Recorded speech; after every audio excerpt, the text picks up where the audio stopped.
اللهم صل على محمد وعلى آل محمد كما صليت على إبراهيم وعلى آل إبراهيم إنك حميد مجيد. قال الله تبارك وتعالى في كلامه المجيد: أعوذ بالله من الشيطان الرجيم. بسم الله الرحمن الرحيم. وقالوا أإذا كنا عظاما ورفاتا أإنا لمبعوثون خلقا جديدا قل كونوا حجارة أو حديدا أو خلقا مما يكبر في صدوركم فسيقولون من يعيدنا قل الذي فطركم أول مرة فسينغضون إليك رؤوسهم ويقولون متى هو قل عسى أن يكون قريبا يوم يدعوكم فتستجيبون بحمده وتظنون إن لبثتم إلا قليلا. قال المؤلف المفسر رحمه الله تعالى: أدام النفع بعلومه وعلومكم في الدارين آمين. إلى أن قال: يقول تعالى مخبرا عن الكفار المستبعدين ركوع المعادي القائلين استفهام إنكار منهم لذلك: أإذا كنا عظاما ورفاتا أي ترابا. قال مجاهد: وقال علي بن أبي طلحة عن ابن عباس رضي الله تعالى عنهما غبارا أإنا لمبعوثون خلقا جديدا أي يوم القيامة بعدما ولينا وصرنا عدما لا نذكر كما أخبر عنهم في الموضع الآخر يقولون إنا لمردودون في الحافرة أإذا كنا عظاما نخرة قالوا تلك إذا كرة خاسرة. اب مفسر رحمۃ اللہ علیہ ان آیات کی تفسیر فرماتے ہیں، ارشاد فرماتے ہیں کہ اللہ پاک نے خبر دی ان آیات مبارکہ میں کفار کے بارے میں جو قیامت کے آنے کو بعید سمجھتے تھے کہ ان کے نزدیک قیامت کا آنا جو ہے یعنی وہ قابل وقوع ہی نہیں. مقصد یہ ہوتا ہے، بعید کا معنی دور نہیں ہوتا. جیسے قرآن نے فرمایا انہم یرونہ بعیدا ونراہ قریبا، اس کا معنی بھی یہی ہوتا ہے کہ کافر جو ہیں وہ اس کو بعید الوقوع سمجھتے ہیں کہ یہ ہو نہیں سکتا، لیکن اللہ فرمایا ہم تو جانتے ہیں کہ ہو سکتا. تو اس لیے میں نے عرض کیا تھا کل خلاصہ درس میں کہ قیامت کا مسئلہ جو ہے یہ بہت مشکل ہے، پیچیدہ ہے، اور یہ صرف عقل کی رسائی سے حل نہیں ہوتی. اس کے حل کرنے کے لیے ایمان کی ضرورت. علماء متاخرین میں سے ایک مثال دی ہے انہوں نے مثال کے طور پہ یہ سمجھایا ہے کہ مثلا ایک نور تو ہے لیکن دوسرا نور نہیں ہے تو پھر بھی مسئلہ حل نہیں ہے. کیا مانا؟ اب دیکھیں روشنی ہے ماشاءاللہ، لیکن ایک آدمی اگر اندھا ہے تو ایک نور تو ہے لیکن اس کا نور نہیں ہے نا آنکھوں کا، تو لہذا وہ نہیں دیکھ سکتا. باوجود اتنی بتیاں جل رہی ہیں، اتنی لائٹنگ ہے، اتنا سب کچھ ہے لیکن اس کا نور نہیں. اچھا، اسی طرح اگر ایک آدمی آنکھوں والا ہے لیکن اندھیرا ہے تو اب آنکھوں کا نور تو ہے، آگے نور نہیں. تو کام کب ہوگا؟ جب دونوں نور ہیں، کہ باہر بھی روشنی ہو اور آنکھیں بھی ہوں، تب ہی دیکھے گا کہ بھی یہ کعبہ شریف ہے، یہ میزاب رحمت ہے، یہ حجر اسماعیل ہے، اس کے بعد مقام ابراہیم ہے، وہ رکن یمانی ہے، ادھر حجر اسود ہے. تو جب تک یہ دونوں نور نہیں ہوں گے تو آدمی استفادہ نہیں کرتا. آپ نے دیکھا ہوگا کہ انسان اپنے گھر میں ہوتا ہے، جس گھر میں وہ سالوں سے رہ رہا اس کو ایک ایک انچ کا پتہ ہوتا ہے، لیکن اگر اچانک بجلی چلی جائے تو اپنے گھر میں ٹھوکریں کھاتا ہے، دروازہ نہیں ملتا. وہ بیچارہ کبھی ادھر ٹکر لگ جاتی ہے، کبھی ادھر ٹکر لگ جاتی ہے، حالانکہ اسی گھر میں رہنے والا بنتا ہے، کیونکہ ایک نور تو ہے اور دوسرا نور بند ہو گیا. اسی طرح بات کو سمجھیں کہ اسلام نے جو فرمایا، اللہ نے قرآن میں فرمایا کہ ہم نے قرآن کو نور بنایا. تو جب تک یہ نور نہیں ملے گا قیامت کے مسئلے حل نہیں. چاہے آدمی کے پاس عقل والا نور تو ہے لیکن وحی والا نور نہیں. وَأَنزَلْنَا إِلَيْكَ نُورًا مُبِينًا. تو جب تک دونوں نور اکٹھے نہیں ہوں گے اس وقت تک مسئلہ حل ہی نہیں ہوگا. اب آپ کافروں کو جتنا سمجھاتے رہیں کہ قیامت حق ہے، عذاب قبر حق ہے، میزان حق ہے، صحف کا تقسیم ہونا حق ہے، صراط سے گزرنا حق ہے، حساب کتاب حق ہے، اور اس کے دماغ میں یہ بات بیٹھتی نہیں، کہنے کیسے ہو سکتی؟ اس لیے ان کے نزدیک یہ باتیں بعید الوق ہیں. اچھا، اس کو ایک اور بات سے بھی علماء نے سمجھایا ہے. انہوں نے فرمایا کہ اگر اللہ تبارک و تعالی انسان کو عقل سلیم عطا فرمائے تو کسی چیز کے ہونے کے لیے دو چیزوں کی ضرورت ہوتی ہے. ایک تو یہ کہ قابلیت ہو اور ایک یہ کہ فاعلیت. اس بات کو سمجھیں کیا مانا کہ بھائی اب دیکھیں نا، مثلا یہ اینک ہے، اس میں شیشہ جوڑ دیا گیا، تو یہ شیشہ بھی ہو اور آگے جوڑنے والی جگہ بھی ہو تبھی شیشہ فٹ ہوگا. تو اب شیشہ ادھر تو فٹ نہیں ہو سکتا کیونکہ ادھر جگہ نہیں ہے. اس شیشے کو ہم چاہیں کہ یوں لگ جائے آگے تو ابھی فٹ نہیں ہو سکتا کہ جگہ نہیں ہے. لیکن جب شیشے کو ہم اس کے مقام پہ رکھ کے تھوڑا سا زور دیں گے تو اپنی جگہ پہ فٹ ہو جائے گا. تو اس لیے ہمیشہ ضرورت ہے کہ اب یہ اینک تو ہو لیکن وہ زور دینے والی طاقت نہ ہو تب بھی نہیں لگ سکتا. اس لیے ہمیشہ یاد رکھیں کہ دو چیزوں کی ضرورت ہے. ایک کا معنی ہوتا ہے قابلیت ہو، دوسرے کا معنی ہے فاعلیت. اب ایک گلاس ہے، اس میں ہم پانی ڈالتے ہیں. اچھا، پانی ہے گلاس نہیں ہے تو کس میں ڈالیں گے؟ اگر گلاس ہے اور پانی ڈالنے والا کوئی نہیں ہے تو خود بخود تو پانی اڑ کے نہیں آ جائے گا. تو دو چیزوں کی ہونے کی ضرورت. تو جہاں دونوں چیزیں موجود ہوں تو پھر جھگڑے کرنا تو بے وقوفی والی بات.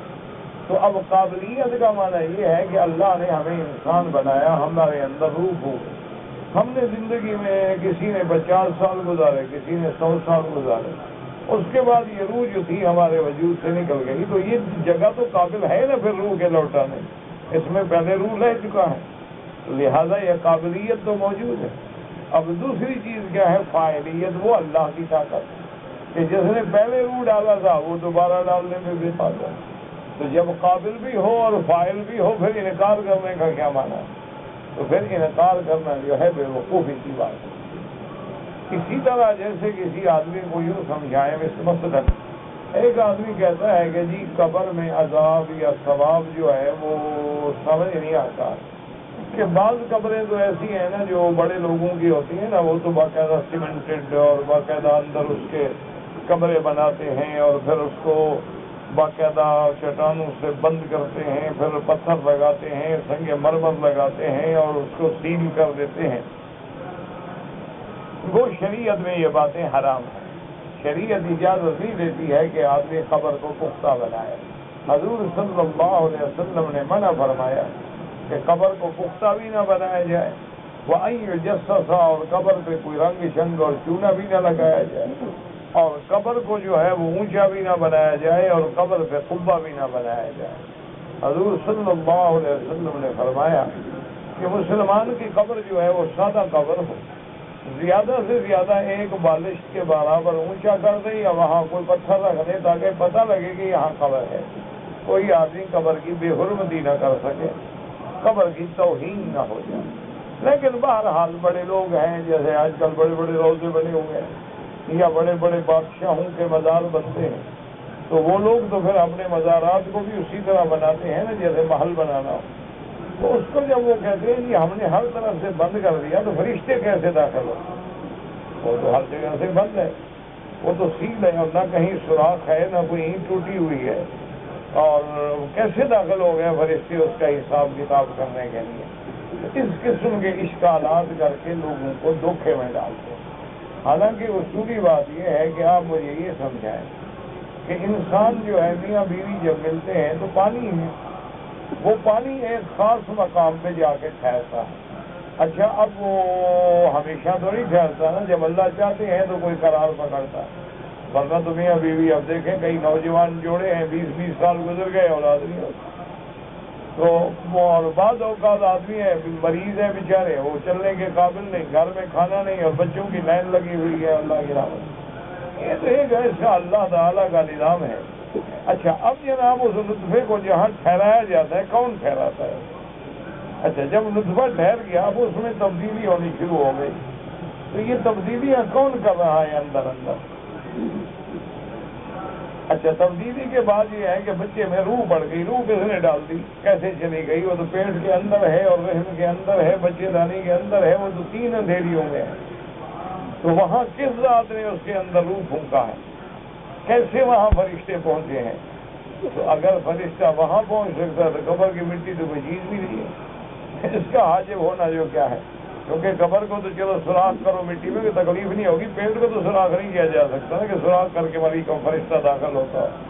تو یہ اللہ کا نظام ہے، اس کے سمجھنے کے لیے قرآن کے نور کی ضرورت ہے، اس کو سمجھنے کے لیے فرمان رسول کے نور کی ضرورت ہے، اور جس آدمی کو اللہ یہ 2 نعمتیں عطا فرما دیتی ہیں ان کے لیے پھر قیامت کا مسئلہ سمجھنا کوئی مشکل نہیں، وہ فوراً سمجھ لیتے ہیں کہ جو پروردگار عالم ایک بیج کے دانے سے کھیت بنا سکتے ہیں، جو پروردگار عالم میں ایک گٹھلی سے آم کا اتنا بڑا درخت لگا سکتے ہیں اور پھر اس درخت پہ آم لگنے شروع ہو جاتے ہیں، کھجور کی اتنی چھوٹی سی گٹھلی سے اتنا بڑا تنا اور درخت کھڑا ہو جاتا ہے 20-20 فٹ اونچا، اور پھر اس پہ کھجوریں لگتی ہیں، تو اگر اللہ اس بات پہ قادر ہے تو ہماری ہڈیوں کو بھی جوڑنے پہ قادر ہے، ہماری ہڈیوں سے دوبارہ ہمیں زندہ کرنے پہ بھی قادر ہے۔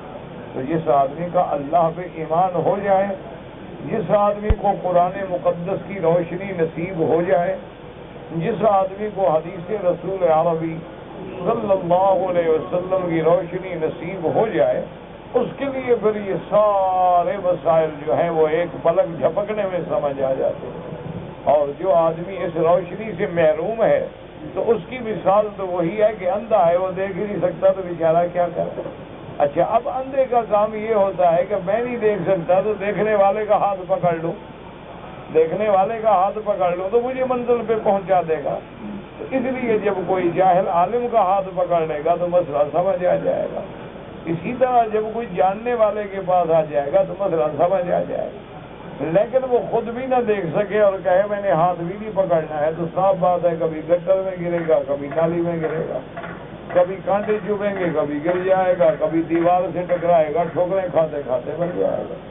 اس لیے ہمیشہ یاد رکھیں، اسی لیے حکم ہے کہ اگر مسئلہ نہیں آتا ہے تو عالم سے رجوع کرو، فاسألوا اہل الذکر ان کنتم لا تعلمون۔ اسی لیے اللہ نے ہمیں دعا سکھائی ہے جو ہم روز مانگتے ہیں، اہدنا الصراط المستقیم صراط الذین انعمت علیہم، اللہ ہمیں ان کے راستے پہ چلا جن پہ تیرا انعام ہے۔ یہی وہ حکمتیں ہیں کہ اللہ نے ہمیں روزانہ 5 دفعہ پابند کر دیا ہے کہ ایک امام کے پیچھے کھڑے ہوں اور اس کے ہر حکم کی اتباع کریں۔ جب اللہ اکبر کہے تو اللہ اکبر کہے، جب وہ رکوع میں جائے تو رکوع میں جائے، جب وہ سجدے میں جائے تو سجدے میں جائے، تاکہ 5 دفعہ بندے کو یہ سبق ملتا رہے کہ بغیر امام کے گزارا نہیں، بغیر رہبر کے گزارا نہیں، بغیر امیر کے گزارا نہیں، بغیر ڈرائیور کے گاڑی نہیں چل سکتی ہے، تو دین کے مسئلے کیسے حل ہو سکتے ہیں؟ اس لیے ہمیشہ لازمی ضرورت ہوتی ہے کہ آدمی کو اہل علم سے رجوع کرنا ہو۔ ہاں، جب تمہیں اللہ خود عالم بنا دے، جب اللہ تبارک و تعالیٰ تمہیں خود علم کے مقام پہ سرفراز فرما دے تو پھر تم کتاب دیکھو گے، محتاج تو پھر بھی رہو گے۔ یہ نہیں ہو سکتا کہ عالم بننے کے بعد محتاج نہ رہے، کبھی بخاری شریف کھولے گا، کبھی مسلم شریف کھولے گا، کبھی ابن کثیر کھولے گا، کبھی ابن جریر کھولے گا۔ فرق اتنا ہوگا کہ میرے جیسے جاہل کو پوچھنا پڑے گا، وہ کتاب کھول کے خود پڑھ لے گا۔ تو اس لیے ہمیشہ یاد رکھیں کہ یہ مسائل جو ہیں یہ تب سمجھ آئیں گے جب اللہ نور ایمان عطا فرمائے، یہ مسائل تب سمجھ آئیں گے جب اللہ نور قرآن عطا فرمائے، یہ مسائل تب سمجھ آئیں گے جب اللہ ہمیں نور نبوت عطا فرمائے۔ کہ جب ہمارا یہ مسئلہ ہو جائے گا تو آنکھیں کھل گئیں، بصیرت کھل گئی، اب دماغ کی آنکھیں نہیں بلکہ دل کی بھی آنکھیں کھل گئیں۔ تو جب یہ دونوں چیزیں کھل گئیں تو مسئلے سارے سمجھ آ گئے۔ پھر تو 1 منٹ کی بات ہے کہ بھئی اللہ ہر چیز پہ قادر ہے، ہر چیز پہ قادر ہے، ہمارا عقیدہ ہے، تو ہمیں اٹھانے پہ بھی قادر، ہمیں مارنے پہ بھی قادر، دوبارہ بنانے پہ بھی قادر۔ بس بات ہی ختم ہوگی۔ پھر تو ایک ہی نقطہ ہے نا، ایک ہی نقطہ ہے نا، پردہ ہے، وہ ہٹ گیا تو بس سب کچھ سامنے آ گیا۔ اور جب تک وہ نہ ہٹا تو پھر جناب عقل دوڑا رہا ہے جی، قبر کیسے ہوگی، عذاب کیسے ہوگا، فرشتے کیسے آئیں گے، اور جناب قبر کیسے کھلے گی، پھر اس کے جناب روح تو اوپر چلا گیا اور یہ بندہ نیچے رہ گیا، عذاب کس کو ہوگا، اور پھر عقل لڑا گیا، ٹھوکریں کھاتا کھاتا کھاتا پھٹک جائے، ذلوا فاضلوا، خود بھی گمراہ ہوگا اور لوگوں کو بھی گمراہ کر دے گا۔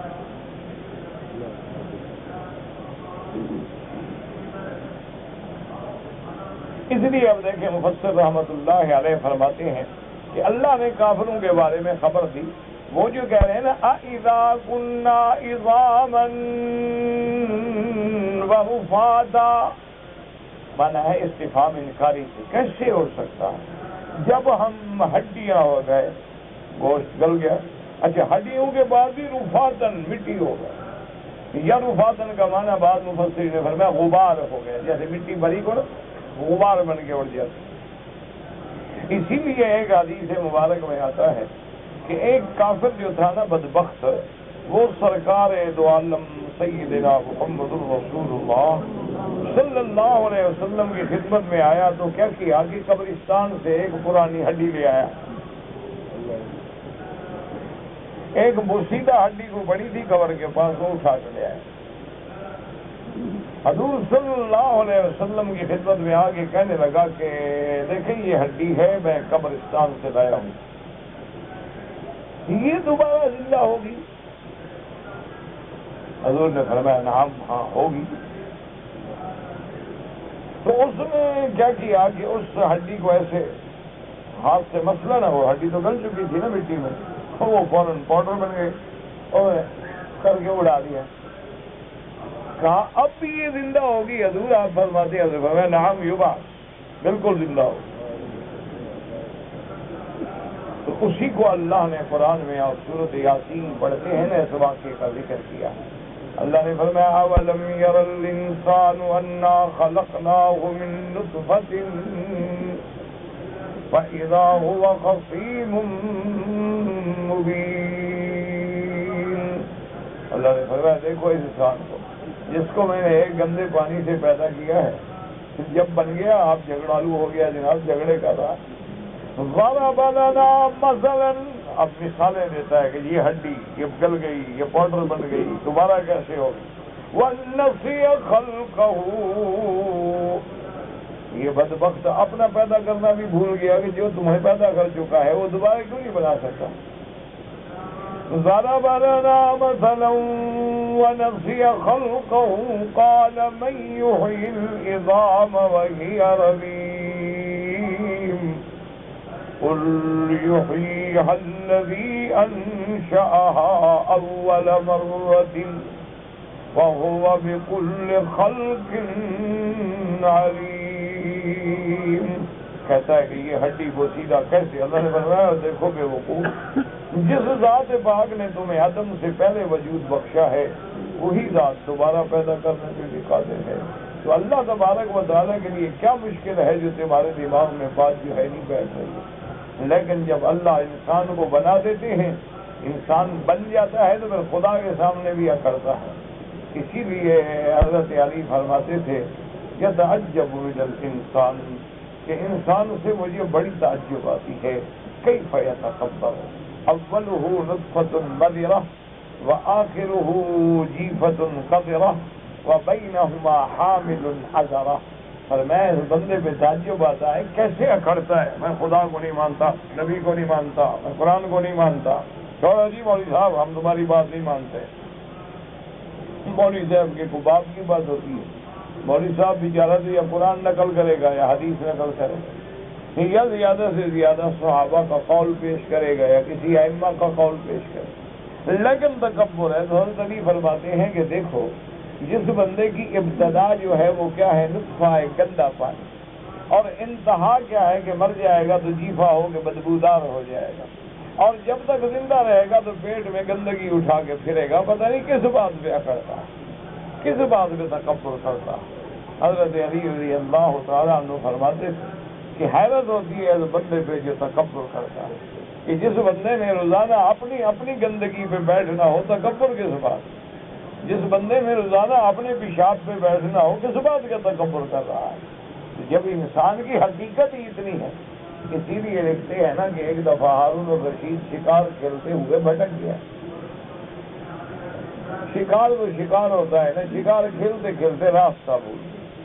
اچھا حضرت ہارون الرشید جو تھا نا، بادشاہ بھی تھا اور بڑا عالم بھی تھا اور اہل علم اور قدردان بھی تھا، علماء بڑے علماء کی قدر، اس لیے بڑے بڑے علماء، بڑے بڑے اولیاء اللہ بھی تشریف لاتے، تو ایک اللہ والا بندہ بھی تھا۔ تو جب بھٹک گئے تو آخر میں فیصلہ ہوا کہ بھئی اب راستہ ہمیں ملتا نہیں، ہم آگے بھٹک گئے ہیں جنگل میں، تو اب کیا کیا جائے؟ تو جتنے جو آدمی ساتھ رہ گئے تھے ان سب نے کہا کہ حضرت طریقہ یہ ہے کہ اب ہم اپنی لگامیں جو ہے نا ڈھیلی کر کے گھوڑوں پہ چھوڑ دیں اور گھوڑوں کو جانے دیں، اللہ کی قدرت ہے کہ یہ جانور خود راستے پہ پھر لے جائے گا۔ تو بادشاہ نے کہا ٹھیک ہے، تو سب نے اپنی لگامیں ڈھیلی کر دی، تو وہ بزرگ ہنسنے لگے۔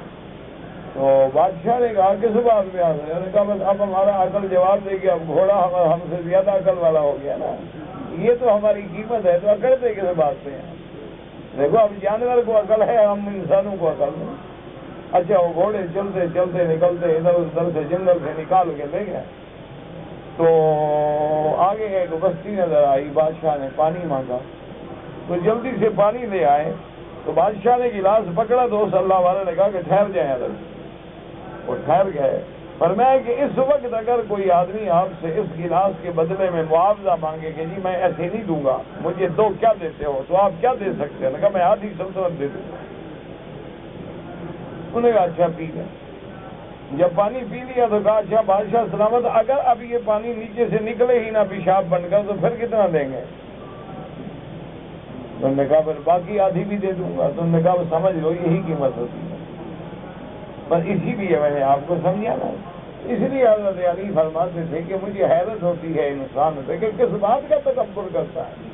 تکبر تو صرف اس کی ذات کو زیبا ہے جو ہر عیب سے پاک، جو ہر صفت نقصان سے پاک ہے، جو ہر صفت عاجز سے پاک ہے، جو کھانے سے پاک، پینے سے پاک، بیوی سے پاک، بچوں سے پاک، کمزوری سے پاک، ضعف سے پاک، ناکامی سے پاک، اس کی ذات کو تکبر سزاوار ہے جو آدمی کھانے کا محتاج، جو آدمی پینے کا محتاج۔ آپ بڑے بادشاہ بن جائیں، امیر بن جائیں، یعنی آپ ایک طباخ کے کھانا پکانے والے کے بھی محتاج، ایک صفائی کرنے والے کے بھی محتاج، ایک کپڑے دھونے والے کے بھی محتاج، کپڑے پہنانے والے کے بھی محتاج۔ آپ 10 لاکھ کی گاڑی لے آئے ڈرائیور کے بھی محتاج اور پھر پیٹرول کے بھی محتاج۔ ایک بیٹری کا کرنٹ نہ آئے 10 لاکھ کی گاڑی کھڑی رہے گی، پھر آپ مستری کے بھی محتاج۔ تو جو ساری کائنات کا محتاج ہے وہ اکڑ کیسے رہا ہے؟ وہ کس بات پہ اکڑتا؟ اسی لیے قرآن نے کہا ہے نا کہ یا ایھا الناس انتم الفقراء، تم تو سب محتاج ہو، تم تو سب بھکاری ہو، تم تو سب منگتے ہو، ایک دوسرے کا میں نے تمہیں محتاج بنا دیا۔ صرف میری ذات ہے جو غنی ہے، واللہ هو الغنی، اسی کی ذات غنی ہے۔ اسی لیے اسی کی ذات صفت جو ہے المتکبر، سبحان اللہ عما یشرکون۔ اسی لیے حدیث صحیح میں آتا ہے العظمت ازاری والکبریاء ردائی، اللہ نے فرمایا کہ عظمت اور کبریائی صرف مجھے زیبا ہے، اگر کوئی اور متکبر بنے گا تو میں توڑ دیتا ہوں۔ یہ الگ بات ہے کہ چند دن گزر جائیں، مہلت مل جائے، لیکن انجام جو ہے وہ ہلاکت ہے۔ اس لیے اللہ نے قرآن میں فرمایا کہ دیکھو کہ یہ کافر آگے کہتے ہیں کہ جی جب ہم مر جائیں گے اذا كنا عظاما ورفاتا اي ترابا، کہ جب ہم مٹی ہو جائیں گے. وقال ابن ابی طلحہ عباس رضی اللہ عنہما، وہ فرماتے رفاتا کا معنی غبارا، کہ جب ہم غبار بن جائیں گے. بات ایک ہی ہے. اِنَّا لَمَبْعُوثُونَ خَلْقًا جَدِيدًا، کیا ہمیں دوبارہ اٹھایا جائے، ہمیں دوبارہ بنایا جائے گا. عجیب بات ہے. یوم القیامت بعد ما بلینا وصرنا عدما لا نذکر، یعنی جب ہم گل جائیں گے، مٹی میں مل جائیں گے، ہم مٹی ہو جائیں گے، غبار ہو جائیں گے، تو عجیب بات ہے کہ دوبارہ ہمارا تو نام تک نہیں رہے گا. مر گیا 24 سال کے بعد ہر کوئی نام بھی بھول جاتا. مرنے والوں کو کون روتا ہے؟ کوئی 1 مہینہ، وہ 2 مہینے، وہ سال، اس کے بعد یاد ہی نہیں ہوتا کون آیا تھا اور کون مر گیا. تو جب ہم مٹ جائیں گے، حتیٰ کہ ذکر بھی نہیں ہوگا ہمارا، پھر ہمیں دوبارہ اللہ بھی اٹھائے گا. اللہ پاک نے فرمایا کہ جیسے دوسرے مقام میں قرآن میں یقولون انا لمردودون فی الحافرہ، کیا پھر ہمیں دنیا میں لوٹایا جائے گا. اذا كنا عظاما نخرہ، جب ہم بوسیدہ ہڈیاں ہو جائیں گے. قالوا تلك اذا کرۃ خاسرہ، اگر ہمیں دوبارہ اٹھنا پڑا تو یہ بڑا مہنگا گھاٹے کا سودا، کہ ان کو پتا ہے کہ بھئی اگر یہ سچے ہیں اور ہم دوبارہ اٹھے پہ تو حساب دینا پڑے گا، پھر کفر کا، شرک کا، بدعملی کا، تو پھر تو بھئی بہت گھاٹے کا سودا ہوگا. لیکن یہ چیزیں وہ بطور استہزاء کہتے تھے، بطور اناد کہتے تھے، مانتے نہیں تھے. وقوله تبارك وتعالى وضرب لنا مثلا ونسي خلقه الآيتين. فأمر الله سبحانه رسول الله صلى الله عليه وسلم أن يجيب وقال قل كونوا حجارة أو حديدا. اللہ نے فرمایا میرا محبوب ان کو جواب دے. یہ کہتے ہیں نا کہ ہم مٹی ہو گئے، اللہ فرماتا چلو مٹی نہیں تم لوہا بن جاؤ، تم پہاڑ بن جاؤ. اچھا چلو مٹی لوہا نہیں بنتے ہو، اس سے بھی کوئی اور سخت چیز بن سکتے ہو تو بن جاؤ، دیکھو خدا تمہیں دوبارہ بناتا ہے کہ نہیں بناتا. اس کے سبات کا ہے کہ ہماری ہڈیاں اور یہ گل گیا وہ گل، چلو بھی تم نہ گلنے والی کوئی پکی چیز بن جاؤ، لوہا بن جاؤ. تم لوہے کے علاوہ تمہارے عقل میں اس سے بھی کوئی سخت چیز ہو تو وہ بن جاؤ. دیکھو پھر خدا اٹھانے پہ قادر ہے کہ اٹھانے پہ قادر. اسی لیے یاد رکھو اللہ نے دنیا میں بھی نمونے دکھائے. حضرت عیسیٰ علیہ السلام کو اللہ نے معجزہ عطا فرمایا. حضرت عیسیٰ علیہ السلام اگر کسی مردے پہ بھی کھڑے ہو جاتے اور فرماتے قم بإذن اللہ تو مردہ کھڑا ہو جاتا. اسی طرح جب سیدنا موسیٰ علیہ السلام کے بھائی حضرت ہارون علیہ السلام فوت ہو گئے تو یہودیوں نے الزام لگا دیا کہ آپ نے ہارون کو قتل کیا. یہ الزام لگانے کے بادشاہ ہیں یہودی جو ہے نا، ان کی تاریخ دیکھ لو. اپنی پوری دنیا میں تمام حوادث کا ذمہ دار یہودی ہے اور ڈال مسلمانوں کے گلے میں ہے. جو اپنے پیغمبر پہ الزام لگا لیں تو ہماری کیا طاقت ہے. حضرت موسیٰ علیہ السلام اللہ کے رسول ہیں اور ہارون بھائی ہیں، کہتے ہیں نہیں آپ نے اس کو قتل کیا. کیوں بھائی قتل کیا؟ وہ کہتے ہیں وہ ہمارے ساتھ مہربانی کرتا تھا، ہمارے ساتھ نرم تھا تھوڑا، تو آپ کو غصہ آ گیا، آپ نے اس کو قتل کر دیا. یعنی اللہ کے پیغمبر پہ قتل کا الزام ہے. حضرت موسیٰ علیہ السلام نے اللہ سے دعا کی. اللہ نے حکم دیا کہ ہارون علیہ السلام کی قبر پہ جائیں اور وہاں کھڑے ہو کے آپ کہیں تو ہم ہارون کو دوبارہ زندہ کر دیں. تو موسیٰ علیہ السلام تشریف لے گئے، یہودیوں کے بڑے بڑوں کو سونپ لے گئے، وہاں جا کے کھڑے ہوئے، دعا کی تو ہارون علیہ السلام قبر پہ اٹھ کے کھڑے ہوئے.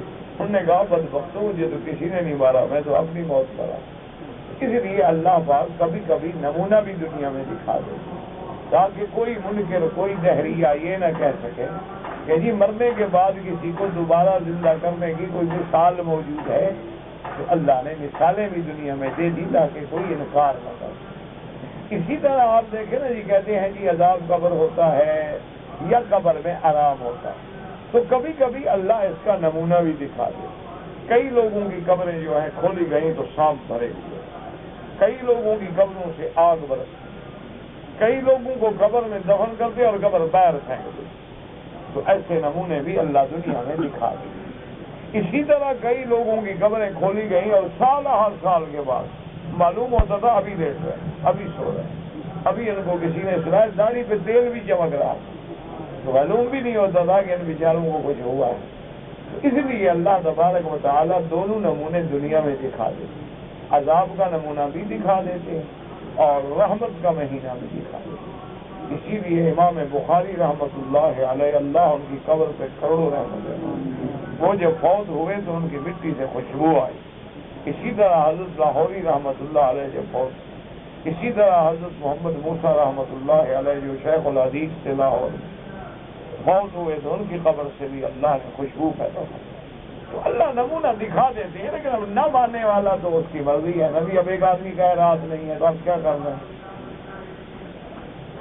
اب اگر آپ کے سامنے وہ کہے کہ جی نہیں رات نہیں، کیوں وہ کہے میرے حساب میں ابھی رات کو دیر ہے، تو اب اس کا کیا ہے؟ سورج سامنے کھڑا ہوگا، نہیں نہیں سورج نہیں ہے تو کوئی اور چیز چلا ہے، تو آپ کیا کر سکتے؟ اس کا تو کوئی علاج ہے. ورنہ کوئی دنیا میں ایسا مسئلہ نہیں ہے جس کو اللہ نے ہر لحاظ سے اپنے بندوں کے سامنے کھول کے واضح نہ کر. ہر چیز ہمارے سامنے آ کہ تاکہ کوئی بندہ انکار نہ کر سکے کہ یہ کیسے ہو سکتا ہے.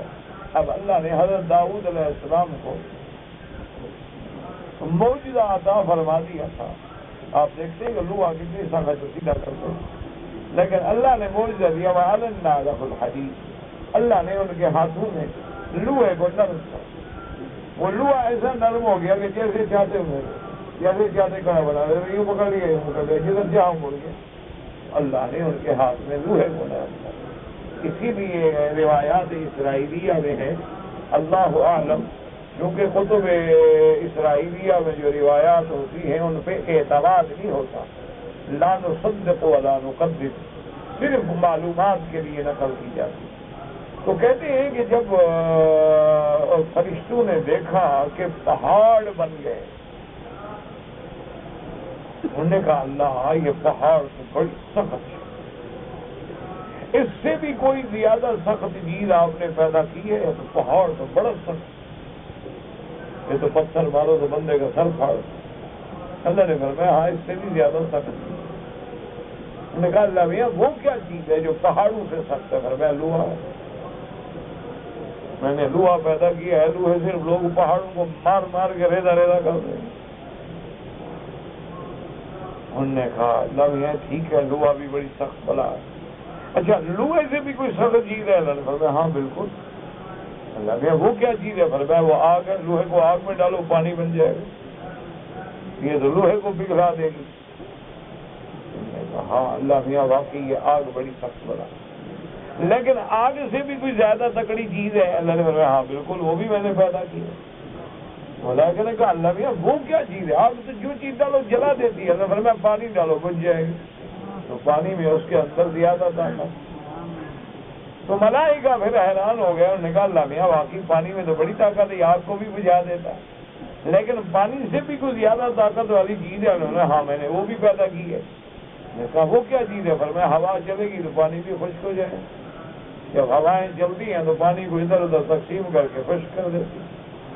تو دیکھا نہیں آپ نے کپڑا بھیگا کہتے نہیں پنکھا چلا دو تاکہ ہوا لگے گی تو جلدی سوکھ جائے گا. اللہ نے کہا اللہ واقعی یہ تو ہوا جو ہے یہ بڑی سخت چیز ہے، یہ تو پانی کو بھی ختم کر دیتی. لیکن کوئی اور ایسی چیز بھی ہے جو ان سب سے زیادہ فرمایا ہاں وہ میں نے بندہ بنایا، وہ انسان ان سب سے زیادہ. وہ کیسے فرمایا ہواؤں پہ سواری کرے گا، لوہے کو پگھلا کے پانی کرے گا، پہاڑوں کو توڑ کے گھر بنائے گا. انسان تو سب سے زیادہ طاقت ہے. اور پھر انسان پہ سب سے بڑی طاقت کس کی ہے؟ وہ خالق الموت، کہ وہ جب چاہے مار دے، وہ جب چاہے، اور جب حکم دے کہ مر جاؤ تو مر جاؤ، جب چاہے تو زندہ کرو. اس لیے علماء نے فرمایا ہے کہ جب تک نور ایمان کی روشنی دل میں نہ آئے، جب تک نور قرآن کی روشنی دل میں نہ آئے، جب تک نور نبوت کی روشنی دل میں نہ آئے، تو یہ عالم غیب کے مسئلے ہیں، قبر کا مسئلہ، موت کا مسئلہ، حیات کا مسئلہ، مرنے کے بعد اٹھنے کا مسئلہ، سور پھونکنے کا مسئلہ، پل صراط سے گزرنے کا مسئلہ، حساب کتاب کا مسئلہ، نامہ اعمال کا مسئلہ، اعمال کے وزن ہونے کا مسئلہ، یہ عقل سے نہیں حل ہوتا۔ اس کے لیے ضرورت ہے کہ ہمارے پاس قرآن کی روشنی ہو، اور قرآن کی جب روشنی مل جاتی ہے تو یہ سارے مسائل حل ہو جاتے ہیں۔ اس لیے اللہ پاک نے وہاں بھی دو آیتیں ذکر فرمائے، حکم دیا میرا محبوب ان سے قل کونوا حجارۃ او حدیدا، کیونکہ یہ دونوں چیزیں جو ہیں ہڈی سے اور مٹی سے زیادہ سخت ہیں، او خلقا مما یکبر فی صدورکم، یا کوئی تم تیسری ایسی مخلوق بن جاؤ جو تمہارے دلوں میں ان سے بھی زیادہ مضبوط ہو، دیکھو پھر میں تمہیں بناتا ہوں نہیں۔ قال ابن اسحاق ان ابن ابی رجیع مجاہد سألت ابن عباس عن ذلك فقال هو الموت، یعنی موت سب سے زیادہ۔ وروى عطية ابن عمر أنه قال في تفسير هذه الآية لو كنتم موتى لأحييتكم، اس تفسیر کے بارے میں فرماتی ہے اس کا معنی یہ ہے کہ جب تم مردہ ہو جاؤ گے تو میں تم کو زندہ کر دوں گا۔ وقد قال سعید بن جبیر وابو صالح والحسن وقتادہ والضحاک وغیرهم، ومعنى ذلك أنكم لو فرضتم أنكم لو صرتم من الموت الذي هو ضد الحياة لأحياكم الله إذا شاء فإنه لا يمتنع عليه شيء إذا أراده۔ حضرت ابن عمر رضی اللہ تعالیٰ عنہما اس آیت کی تفسیر میں فرماتے ہیں، اس کے بعد حضرت سعید بن جبیر، حضرت قتادہ، حضرت ضحاک فرماتے ہیں کہ اس کا معنی یہ ہے کہ اگر بفرض موال تم مر جاؤ، موت حیات کی ضد ہے، یعنی موت ہے تو حیات نہیں، حیات ہے تو موت نہیں، لیکن اللہ قادر ہے لأحیاکم اللہ اذا شاء، اللہ تمہارا زندہ کر دیں گے جب تمہیں چاہیں گے۔ فإنه لا يمتنع عليه شيء إذا أراده، اللہ پہ کوئی شے مشکل نہیں ہے جب وہ ارادہ فرما دے۔ جیسے اللہ فرماتے انما امرہ اذا اراد شيئا ان يقول له كن فيكون، فسبحان الذي بيده ملكوت كل شيء وإليه ترجعون۔ اللہ کی پاک ذات ہے، وہ جب کسی چیز کا ارادہ فرماتے ہیں بس حکم دینے کی دیر ہے، جب وہ حکم دیتے ہیں ہو جاؤ بس ہو گیا۔ اللہ نے فرمایا مر جاؤ مر جاؤ، اللہ نے فرمایا زندہ ہو جاؤ، وہاں کوئی مسئلہ ہی نہیں، وہاں تو حکم دینا ہے۔ اور ہر چیز جو ہے جب مخلوق اس کی ہے تو حکم بھی اسی کا ہے، اور اسی کا حکم جو ہے وہ نافذ ہے، اسی کا حکم جو ہے وہ ساری ہے، اسی کا حکم جو ہے وہ چلتا ہے۔ وقد ذکر مجرین حدیثا یجاء بالموت یوم القیامۃ کأنہ کبش املح فیوقف بین الجنۃ والنار ثم یقال یا اہل الجنۃ اتعرفون ھذا فیقولون نعم، ثم يقال يا أهل النار أتعرفون هذا فيقولون نعم، فيذبح بين الجنة والنار، ثم يقال يا أهل الجنة خلود بلا موت، ويا أهل النار خلود بلا موت۔ اب اس حدیث مبارک میں آتا ہے، حضرت ابن جریر رحمۃ اللہ علیہ نے یہ حدیث نقل فرمائی ہے کہ قیامت والے دن اللہ موت کو ایک مینڈے کی شکل دے دیں گے، مینڈے کی شکل، دمبا جو سمجھ لیں، مینڈا سمجھ لیں۔ اصل میں علماء کہتے ہیں کہ زندگی جو ہے یہ گھوڑی کی شکل میں ہے اور موت جو ہے وہ مینڈے کی شکل میں۔ اسی لیے علماء نے لکھا ہے کہ جب سامری نے وہ ایک بچڑا بنایا تھا نا اس سونے چاندی کا، اور وہ سونے چاندی کا بچڑا جو ہے اب جناب وہ جو آواز کرتا تھا باں باں کرے، انہوں نے کہا عجیب بات یار سونے چاندی کا بچڑا بلا بولتا ہے، اس میں جان کیسے پڑ گئی؟ تو لوگ حیران ہو گئے، شعبدہ دیکھا تو پوچھا کہ یہ کیا؟ انہوں نے کہا یہ خدا ہے، اندر خدا بول رہا ہے اس کو۔ تو پھر جب موسیٰ علیہ السلام نے اس بدبخت کو پکڑا تو کہا کہ سامری یہ بتاؤ تمہارے دماغ میں یہ بات آئی کیسے، یہ جو شرارت تم نے کی ہے؟ اس نے کہا اصل بات یہ ہے کہ مجھے ماں جو تھی وہ ایک غار میں پھینک گئی، اللہ نے فرشتے کے ذمہ لگا دیا کہ میری حفاظت کر، تو فرشتہ آ کے اس کو خوراک دیتا، دودھ پلاتا، کھانا کھلاتا، جو ضرورت تھی بچے کی، وہ بڑا ہوتا گیا جب بڑا ہو گیا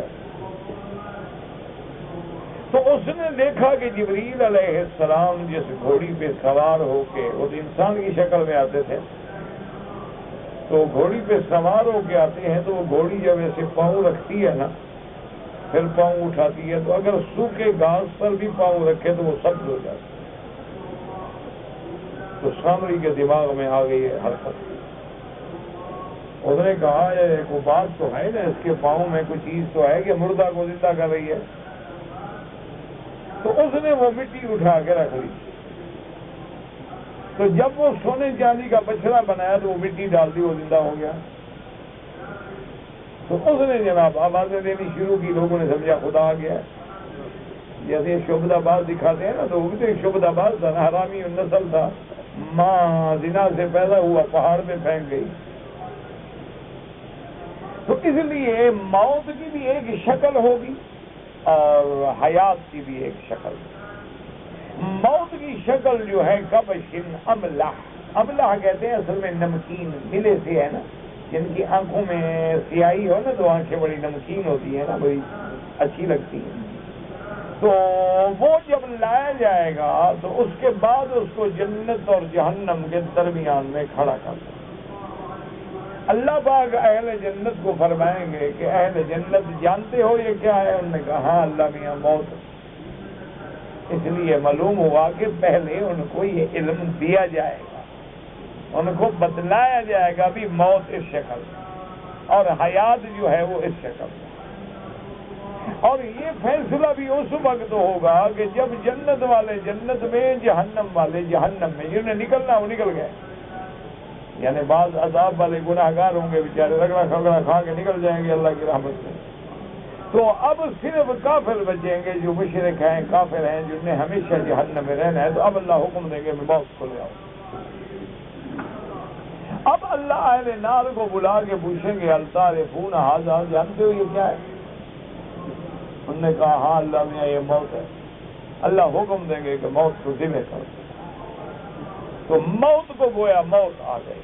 اس کے بعد اعلان ہوگا کہ یا اہل الجنت خلود بلا موت، اے جنت والو اب ہمیشہ جنت میں رہو گے، موت نہیں آئے گی، موت تو خود مر گئی، آئے کہاں؟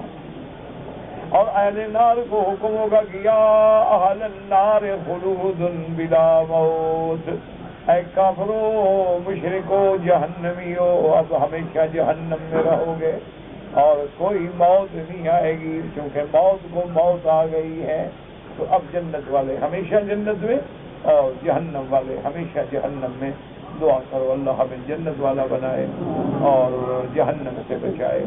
اللہ تبارک و تعالی اللہم ارزقنا الفردوس الاعلی، اللہم اجرنا من النار، اللہم اجرنا من النار، یا مجیر و اجرنا من النار، یا الہ العالمین اپنی رحمت سے ہمارے حوال پہ رحم فرما، اور جب موت کی گھڑی آئے زبان پہ جاری فرما لا الہ الا اللہ محمد رسول اللہ، کیونکہ یاد رکھو کہ مرتے وقت اگر آدمی کی زبان پہ کلمہ شریف آ جائے یا قرآن شریف آ جائے، معنی ہے اللہ کا ذکر آ جائے، معنی یہ ہوتا ہے کہ اللہ کا ذکر آ جائے، تو یہ علامت ہوتی ہے کہ بھی پہلی منزل آسان ہو گئی ہے تو اگلی منزل بھی انشاءاللہ خیر ہوگی۔ اس لیے دعا کیا کریں اور اس کے لیے کوشش بھی کیا کریں کہ ہر وقت زبان پہ اللہ کا ذکر۔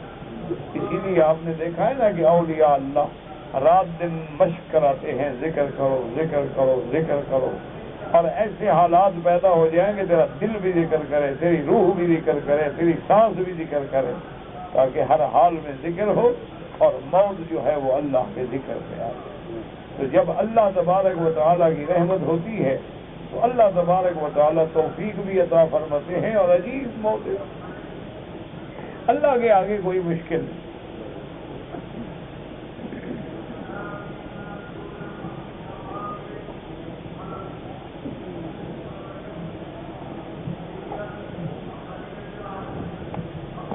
ہمارے جہاں والد صاحب کا مسجد مدرسہ تھا نا، تو ہمارے ہمسائے جو تھے نا بالکل دیوار ب دیوار وہ موچی تھے، بیچارے غریب لوگ تھے۔ والد صاحب ان کو بڑا سختی بھی کرتے تھے نماز کے لیے، اور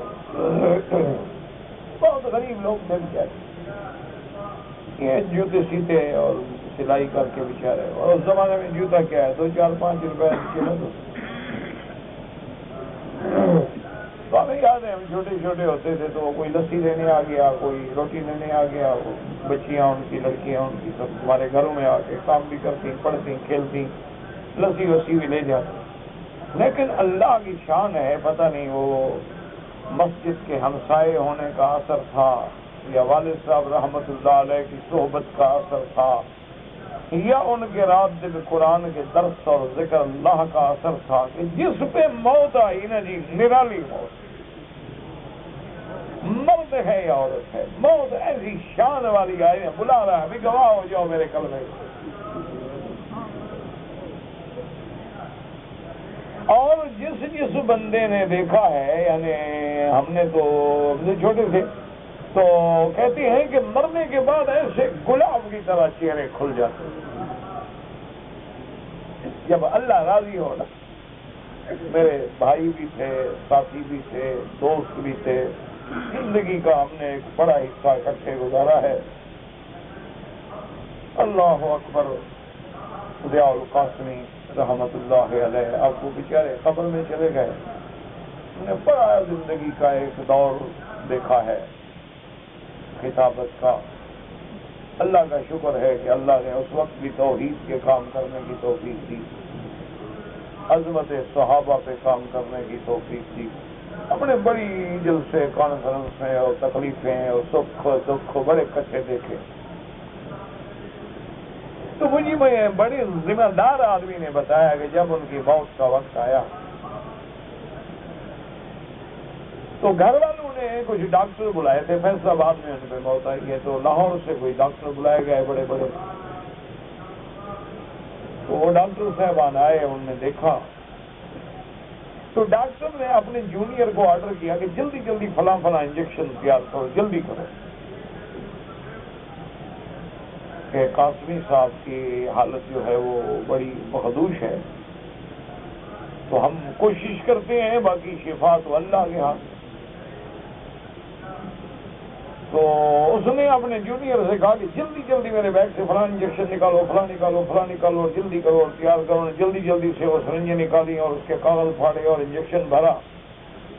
قاضی صاحب نے آنکھیں کھولی اور کہا کہ ڈاکٹر صاحب رکھ دو ان انجیکشنوں کو۔ ان کا کیا بات ہے؟ اس نے کہا بس اب میں اس وقت کے قریب آ گیا ہوں جہاں انجیکشن پیدا نہیں کرتے، اب بلا وجہ مجھے سوئیاں نہ مارو، ان کو رکھ دو۔ اور اس کے فوراً بعد داڑھی پکڑی اور کہا کہ میرا اللہ، میں نے تیری توحید پہ کبھی سودا نہیں کیا، تیرے صحابہ کی عظمت سے میں نے کبھی کوتاہی نہیں کی، اور میرے پاس کوئی عمل ہے نہیں، اب تیرے پاس آ رہا ہوں تو مہربانی کرنا اپنی توحید کی لاج رکھ لے۔ اس کے بعد صحابی ڈاکٹر گواہ ہو جاؤ لا الہ الا اللہ۔ یہ شان ہے، یہ ہے موت، مرنا تو سب نے ہے نا، کون ہے جو موت سے بچے گا؟ کون آدمی موت؟ میرے ساتھی ہیں، دوست ہیں میرے، قاری احمد اللہ صاحب، اللہ ان کی قبر پہ رحمت کرے، بڑا عرصہ ہم نے اکٹھا گزارا، اور ہمیں یاد ہے، مجھے ان کی پرانی باتیں کبھی کبھی یاد آتی ہیں۔ بچپن سے عادت ہوتی نا، جو مہمان آتے تھے تو وہاں جہاں ہم رہتے تھے وہاں ہمارے پاس گھر تو تھا نہیں، تو ہم نے ہوٹل والوں کو کہہ رکھا تھا کہ بھئی جو ہم مہمان بھیجیں کھانا کھلاؤ، چائے پلاؤ، پھر ہم بل دے دیں گے۔ تو وہ بل جب بن جاتا مہینے کے بعد 2 مہینے کے بعد وہ ہم دے دیتے ہیں. تو کئی دفعہ ایسا ہوتا کہ ہم جا رہے ہوتے نا تو قاری صاحب مجھے کہتے وکیل صاحب 1 وے ٹریفک ہے.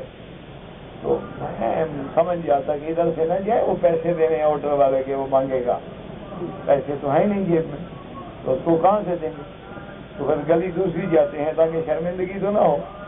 تو پھر جب پیسے آ جاتے تو پھر جناب اس کو دے دیتا. ایک مہینے اتنی محبت تھی, پیار.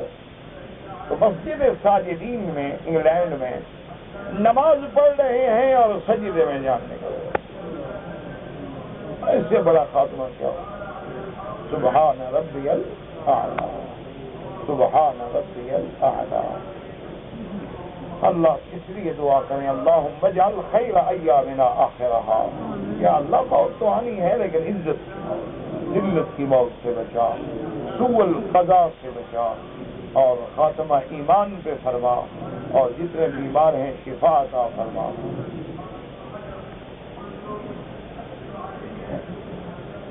کہتے جی کہ مجھے بہت بڑے بڑے برے اور گستاخانہ قسم کے خیالات آتے ہیں. میرا بھائی, یہ برے خیالات ان کو آتے ہیں جن کے اندر ایمان ہو. اب معلوم ہوتا ہے کہ تم ٹھیک ہو رہے ہو, غلط پٹڑی سے سیدھے رستے پہ آ رہے ہو, تو اب شیطان پھر گندے خیالات ڈالتا ہے تاکہ پھر بھٹک جاؤ. تو یہ تو اچھی بات ہے, خیر کی بات ہے, ان سے گھبرانے کا کوئی مسئلہ نہیں. لیکن اگر زیادہ تمہیں پریشانی ہے تو آخری جو 2 صورتیں ہیں, قل اعوذ برب الفلق, قل اعوذ برب الناس, یہ ہر نماز کے بعد 3 دفعہ پڑھ کے ہاتھوں پہ دم کر کے دل پہ پھیر دیا کرو, اور اللہ سے دعا کیا کرو کہ اللہ مجھے وساوس سے بچا, شیطانی حملوں سے بچا. انشاءاللہ ٹھیک ہو جائے گا. ویسے ڈرو شرو نہیں ہے, بس کسی آنا کوئی گندی بات نہیں ہو, یہ کوئی مسئلہ نہیں. ایک مولوی صاحب سگریٹ پیتا ہے, اس کے پیچھے نماز ہو جاتی ہے, مقتدی حقہ پیتے ہوں گے. بھائی جیسا امام جیسے مقتدی, اب جیسے آپ ہیں ہم بھی تو آپ سے آئیں گے نا.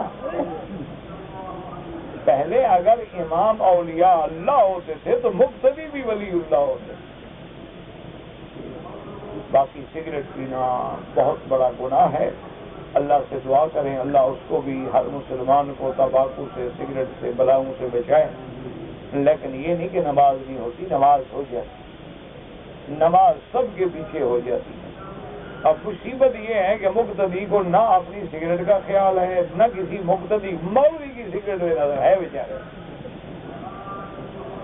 میں نے ایک دفعہ والد صاحب سے پوچھا رحمت اللہ علیہ, اللہ ان کی قبر پہ کروڑ رحمت.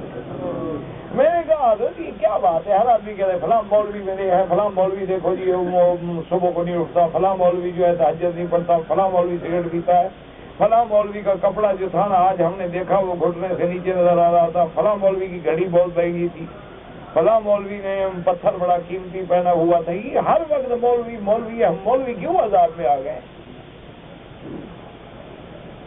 تو والد صاحب نے کہا کہ بیٹا مولوی کی مثال ہے سفید چادر. اگر کپڑا سفید ہو معمولی سا داغ بھی دور سے نظر آتا, اور اگر کپڑا ہو ہی سیاہ تو جتنے داغ لگتے رہیں کیا نظر آئے گا. تو اس لیے چونکہ اللہ نے علماء کے دامن کو صاف رکھا ہوتا, ان سے چھوٹی بھی غلطی ہوتی ہے تو لوگوں کو نظر آتی, اور باقی کا تو معاملہ ہے ہی اندھیر, کیا نظر آئے, وہاں نظر آنے کی کوئی ضرورت ہے ہی نہیں.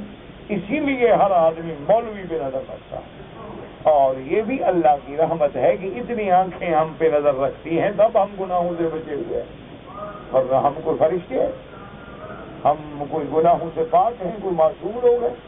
یہ آپ لوگوں کی مہربانی ہے. کیوں آپ دیکھو نا مثلا میں اگر کسی غلط جگہ مول کو کی جا رہا, اسی وجہ سے مجھے کئی دفعہ میری بیوی وہ بھی بلوچ ہے نا, کبھی کبھی بگڑ جاتی ہے.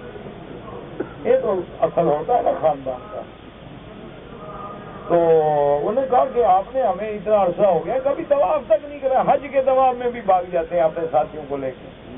اور میں نے کہا کل کی اندھی اللہ تمہیں ہدایت دے, میں تمہیں جو ساتھ لے جاؤں تمہیں باقاعدہ اشتہار بناؤں نا, جہاں سے گزرے او مولوی وکی بھی جائے, او مولوی وکی بھی جائے. خدا کی خدا کل کرو, تم اپنا الگ کرو, میں اپنا الگ کروں, نہ کسی کا تمہارا پتہ نہ میرا پتہ. ایک وقت ہے گزر رہا ہے، گزر جائے گا زندگی میں، اگر یہ ساتھ لے کے جانے کا مانا تو ہے میں تمہارا اشتہار لگا دوں وہ کیوں جب بھی جاؤں حال کیوں رو دیکھو یار ملک کی. اچھا اگر کوئی یہ نہیں کہے گا کہ بیوی ہے تو کہے گا پتہ نہیں کون عورت، میرے لیے اور مسئلہ ہو گیا. میں نے کہا اس لیے وہ ٹھیک ہے، میں اپنے لوگوں سے چلا جاتا ہوں، تم چند عورتیں مل کے اپنا کر لیتے ہو، اسی میں خیر، اسی میں اللہ نے پردہ رکھا ہوا.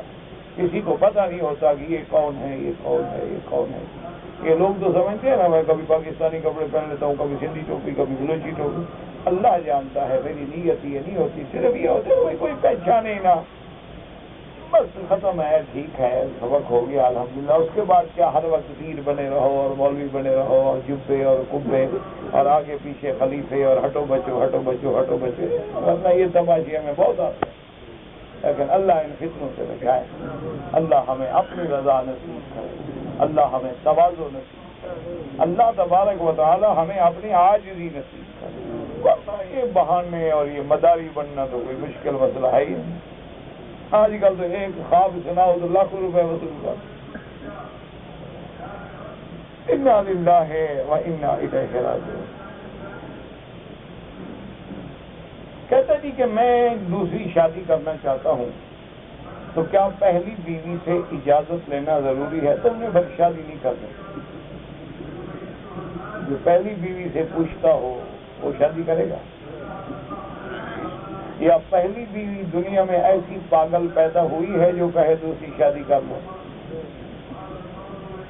اللہ کے بندے کوئی شادی وادی میں پہلی بیوی کی اجازت نہیں. اصل بات تم دیکھو کہ تم میں انصاف کرنے کی طاقت ہے، دونوں بیویوں کے حقوق ادا کرنے کی طاقت ہے، تم میں عدل کرنے کی طاقت ہے، دونوں میں نان نفقہ خرچہ اور سکنا جگہ مکان دینے کی قدرت طاقت ہے، تو پھر گلے میں ڈالو، ورنہ وہی ایک ڈھول کافی ہے، وہی بجاتے رہو کافی ہے.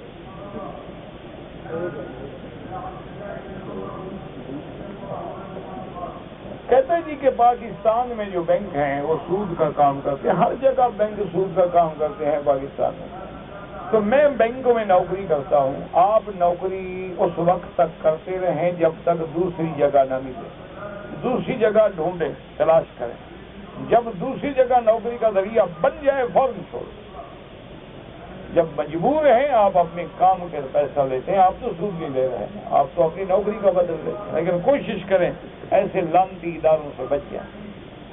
پان کا کاروبار بالکل نہ کریں، بالکل بالکل نہ کریں. اللہ اس کے علاوہ کسی حلال چیز میں روزی دے دے. کہتے جی اسلام میں سود حرام ہے، لیکن ہمارے ملک میں کیا نہیں ہے بابا؟ نہ تمہارے ملک میں مجھے یہ بتاؤ کیا نہیں ہے؟ قتل ہے، ڈاکہ ہے، اغوا ہے، عصمت دری ہے، لا قانونیت ہے، مہنگائی ہے، بے روزگاری ہے، بچیوں کو اٹھا کے ان سے جبرن زنا کیے جاتے ہیں. چھوڑو، انا للہ و انا الیہ راجعون. دعا کرو اللہ تمام اسلامی ملکوں میں رحمت کرے، اللہ امن قائم فرمائے، اللہ تمام مسلمانوں کی جان مال آبرو عزت کی حفاظت کرے. باقی تمہارے ملک میں اللہ رحمت کرے، ہر ملک کے حالات بڑے.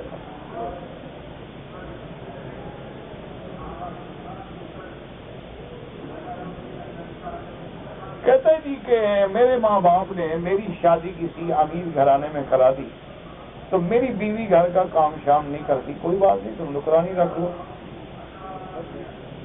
نوکرانی رکھنے کی طاقت نہیں، کہتے ہو میں خود کام کر لیتا ہوں، کرتے ہو کیا ہے؟ عیب ہے؟ یعنی بیوی کام کرے مرد نہ کرے، یہ کیا بات؟ کام مل جل کے کرو. اب دیکھو نا یہ کافروں نے کیسی زندگی بنا لی ہے. وہ اگر مہمان آئیں گے نا تو چائے بیچ دینا، مکی صاحب آئے چائے آ جائے گی، لیکن وہ اس کے بعد جب وہ کہیں گے پھر برتن دھو کے رکھ دینا. چائے میں نے بنا دی ہے، برتن تم دھو دو. ٹھیک ہے، کوئی بات نہیں. کیا ہے اس میں؟ کیا ہے بھائی؟ اللہ کرم، بڑے گھروں میں شادی کی ہے تو کوئی وجہ تو چکھو نا. تھوڑا سا رگڑا، تھوڑا سا صفائی ضروری ہے. تمہاری بیوی کام کی کوئی پابند نہیں، کرے تو اس کی مہربانی ہے. مجھ سے لڑکی کے والد نے زبردستی طلاق لکھوا لی ہے، جبکہ میں کہتا کہ طلاق نہیں. بہرحال گزارش یہ ہے کہ زبردستی لکھوانے کا کیا بنا؟ گولی مار رہے تھے تم. اچھا وہ زبردستی میں لفظ طلاق کیسے لکھ لیا تم نے؟ اس کے بجائے کو طلاق لکھ دیتے، کو ہلاک لکھ دیتے. ایک آدمی کو جناب وہ انہوں نے پکڑا، کوئی تحریر لکھوا رہے. وہ میرا دوست ہے، اب بھی زندہ ہے، میرا خیال ہے زندہ ہے. تو اس نے آگے جب لکھا نا جی اپنا نام، تو آگے لکھا بقلم خوف. انہوں نے سمجھا کیسے لکھا بقلم خود، اسے لکھ دیا خوف. وہ جیت گیا. انہوں نے کہا دیکھیں مجھے ڈرا کے لکھوایا تھا. تو اللہ کے بندے طلاق کا لفظ تم سے کیسے لکھا گیا؟ کوئے ڈال لی، الف لام ڈال لیا، قاف پہ 2 نقطے ڈال دیے. تم تو ڈرے ہوئے تھے، کوئی ایک آدھا نقطہ بھی اونچا نیچا نہیں ہوا. حنفی مسلک میں تو بیٹا رستہ ہے نہیں. حنفی بڑے سخت ہیں اس مسئلے. البتہ میں تمہیں مشورہ دوں گا کہ تم عربی میں یہ سوال لکھ کے دارالفتاء کو بھیجو، شاید اللہ تیری کو مشکل حل کر دے. کسی دوسرے امام کے قول میں تو راستہ مل جائے، اللہ کرے تیری مشکل حل ہو جائے. ایک لڑکی کی عمر 20 سال ہے، اس کے والدین نے پیسے لے کر 70 سال کے بوڑھے سے شادی کر دی. لا حول ولا قوت. قیامت میں ایسے والدین عذاب بھگتے. اب لڑکی کیا کرے؟ فوراً قاضی کی عدالت میں خلو کی درخواست دے دے، وہ تمہارا خلو کرا دے. جب وہ حقوق زوجیت سے قاصر ہے، قاضی فوراً اس کو ڈاکٹر کے پاس بھیجیں گے، بورڈ بٹھائیں گے، رپورٹ لیں گے اور تمہیں فارغ کر دیں گے. مسئلہ ہی کوئی. اتنا بڑا ظلم.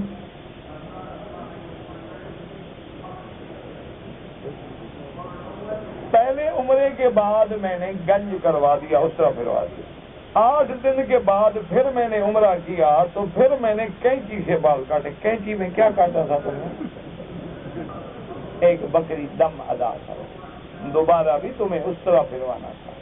جب بال ہی نہیں تھے تو کینچی سے کیا کاٹا؟ مٹی کاٹی تھی کیا؟ 8 دن میں کتنے بال نکل آئے تھے کہ تم نے کینچی سے کاٹے؟ اس طرح تم نے نہیں پھروایا، اس طرح بھی پھرواؤ اور تم بھی دو. پیسے نہ ہوں تو پھر روزے رکھ لینا. کہتے ہیں جی نماز پڑھتے ہوئے لوگ آگے سے گزرتے ہیں، اللہ ہدایت دے، کوشش کیا کرو کہ نہ گزرو. مجبوراً گزرنا پڑے تو سجدے کی جگہ سے دور ہو کے گزرو.